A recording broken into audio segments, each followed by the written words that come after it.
Frank liked airplanes. He lent me all his pulp magazines about World War I. The best was Flying Aces. The dogfights were great, the Spads and the Fokkers mixing it. I read all the stories. I didn't like the way the Germans always lost, but outside of that, it was great. I liked going over to Frank's place to borrow and return the magazines. His mother wore high heels and had great legs. She sat in a chair with her legs crossed and her skirt pulled high. And Frank's father sat in another chair. His mother and father were always drinking. His father had been a flyer in World War I and had crashed. He had a wire running down inside one of his arms instead of a bone. He got a pension, but he was all right. When we came in, he always talked to us. "How are you doing, boys? How's it going?" Then we found out about the air show. It was going to be a big one. Frank got hold of a map, and we decided to get there by hitchhiking. I thought we'd probably never make it to the air show, but Frank said we would. His father gave us the money. We went down to the boulevard with our map, and we got a ride right away. It was an old guy, and his lips were very wet. He kept licking his lips with his tongue, and he had on an old checkered shirt which he had buttoned to the throat. He wasn't wearing a necktie. He had strange eyebrows which curled down into his eyes. "My name's Daniel," he said. Frank said, "This is Henry, and I'm Frank." Daniel drove along, then he took out a Lucky Strike and lit it. "You boys live at home?" "Yes," said Frank. "Yes," I said. Daniel's cigarette was already wet from his mouth. He stopped the car to signal. "I was at the beach yesterday and they caught a couple of guys under the pier. The cops caught them and they threw them in jail. One guy was sucking the other guy off. Now what business is that of the cops? It made me mad." "Don't you guys think that was stupid, the guys stopping those guys from sucking off?" We didn't answer. "Well," said Daniel, "don't you think a couple of guys have a right to a good blowjob?" "I guess so," said Frank. "Yeah," I said. "Where are you boys going?" asked Daniel. "The air show," said Frank. "Oh, the air show. I like air shows. I'll tell you what, you boys, let me go with you and I'll drive you all the way there." We didn't answer. "Well, how about it?" "All right," said Frank. Frank's father had given us admission and transportation money, but we had decided to save the transportation money by hitchhiking. "Maybe you boys would rather go swimming," said Daniel. "No," said Frank. "We want to see the air show." "Swimming's more fun. We can race each other. I know a place where we can be alone. I'd never go under the pier." "We want to go to the air show," said Frank. "All right," said Daniel. "We'll go to the air show." When we got to the air show parking lot, we got out of the car, and while Daniel was locking it, Frank said, "Run!" We ran toward the admission gate, and Daniel saw us running away. "Hey, you little perverts, come back here, come back!" We kept running. "Christ," said Frank, "that son of a bitch is crazy." We were almost at the admission gate. "I'll get you boys." We paid and ran inside. The show hadn't started yet, but a large crowd was already there. "Let's hide under the grandstand so he can't find us," said Frank. The grandstand was built of temporary planks for the people to sit on. We went underneath. We saw two guys standing under the center of the grandstand and looking up. They were about 13 or 14 years old, about 2 or 3 years older than we were. "What are they looking at?" I asked. "Let's go see," said Frank. We walked over. One of the guys saw us coming. "Hey, you punks, get out of here." "What are you guys looking at?" Frank asked. "I told you punks to get out of here." "Oh, hell, Marty, let them have a look." We walked over to where they were standing. We looked up. "What is it?" I asked. "Hell, can't you see it?" one of the big guys asked. "See what?" "It's a cunt." "A cunt? Where?" "Look, right there, see it?" He pointed. There was a woman sitting with her skirt bunched back underneath her. She didn't have any panties on, and looking up between the planks, you could see her cunt. "See it?" "Yeah, I see it. It's a cunt," said Frank. "All right. Now you guys get out of here and keep your mouths shut." "But we want to look at it a little longer," said Frank. "Just let us look a little longer." "All right, but not too long." We stood there looking up at it. "I can see it," I said. "It's a cunt," said Frank. "It's really a cunt," I said.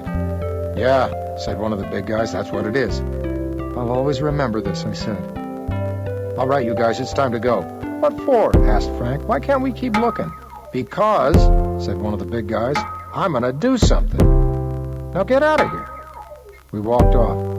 "I wonder what he's gonna do," I asked. "I don't know," said Frank. "Maybe he's gonna throw a rock at it." We got out from under the grandstand and looked around for Daniel. We didn't see him anywhere.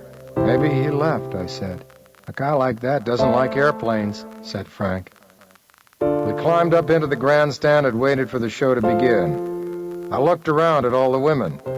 I wonder which one she was, I asked. I guess you can't tell from the top, said Frank. Then the air show began. There was a guy in a Fokker doing stunts. He was good. He looped and circled, stalled, pulled out of it, skimmed the ground, and did an Immelman. His best trick consisted of a hook on each wing. 2 red handkerchiefs were fastened to poles about 6 feet above the ground. The Fokker flew down, dipped the wing, and picked a handkerchief off the pole with a hook on its wing. Then it came around, dipped the other wing, and got the other handkerchief. Then there were some skywriting acts, which were dull, and some balloon races, which were silly, and then they had something good. A race around 4 pylons close to the ground. The airplanes had to circle the pylons 12 times, and the one that finished first got the prize. The pilot was automatically disqualified if he circled above the pylons. The racing planes sat on the ground warming up. They were all built differently. One had a long, slim body with hardly any wings. Another was fat, round, it looked like a football. Another was almost all wings and no body. Each was different and each was grandly painted. The prize for the winner was $100. They sat there warming up, and you knew you were really going to see something exciting. The motors roared like they wanted to tear away from the airplanes, and then the starter dropped the flag and they were off. There were 6 planes, and there was hardly room for them as they went around the pylons. Some of the flyers took them low, others high, some in the middle. Some went faster and lost ground round in the pylons. Others went slower and made sharper turns. It was wonderful and it was terrible. Then one of them lost a wing. The plane bounced along the ground, the engine shooting flame and smoke. It flipped over on its back, and the ambulance and the fire truck came running up. The other planes kept going. Then the engine just exploded and another plane came loose, and the remainder of the plane dropped down like something lost. It hit the ground and everything came apart. But a strange thing happened. The pilot just slid back the cockpit cowling and climbed out and waited for the ambulance. He waved to the crowd and they applauded like mad. It was miraculous. Suddenly, the worst happened. 2 planes tangled wings while circling the pylons. They both spun down and crashed and both caught on fire. The ambulance and fire engine ran up again. We saw them pull the 2 guys out and put them on stretchers. It was sad, those 2 brave, good guys, both probably crippled for life or dead. That left only 2 planes, number 5 and number 2, going for the grand prize. Number 5 was the slim plane almost without wings, and it was much faster than number 2. Number 2 was the football. He didn't have much speed, but he made up a lot of ground on the turns. It didn't help much. The 5 kept lapping the 2. Plane number 5, said the announcer, is now 2 laps ahead with 2 laps to go.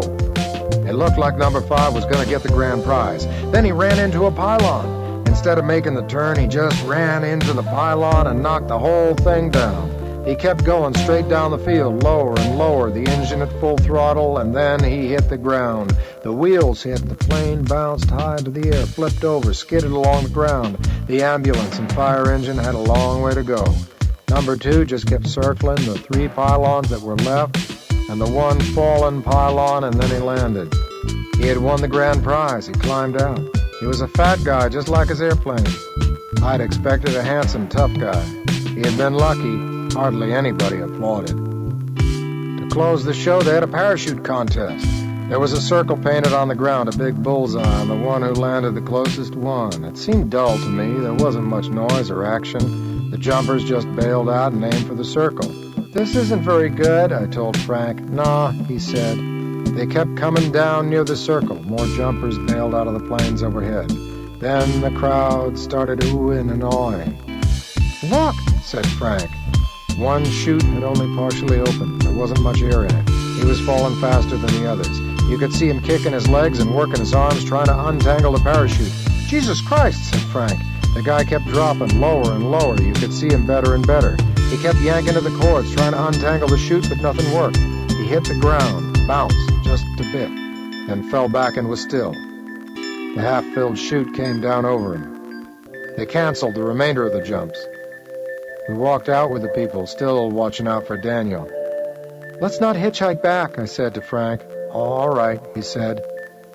Walking out with the people, I didn't know which was more exciting, the air race, the parachute jump that failed, or the cunt.